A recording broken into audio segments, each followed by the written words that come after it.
وقفوا تصوير، شو عم تعمل؟ امي واختي. جايز مثل العاده في بنت كتير حلوه وكتير خطيره ومرسومه، بس عم تعال نتعرف اني طمعي.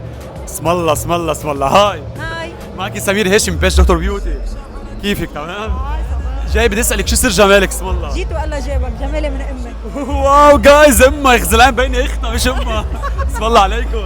انا عبول وانا هالجمال كله اخديته. اسم الله اسم الله اسم الله. بدي اسالك انت مع البنت تعمل تجميل ولا ضد؟ اكيد اكيد مع البنت، اذا فيها شيء غلط فيها تظبط. واو طب شو البزنس تبعك؟ شو بتعمل بالحياه؟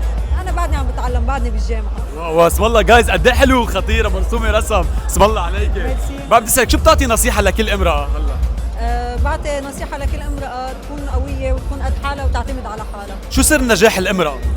سر نجاح الامراه شخصيتها وذكائها واهلها امها.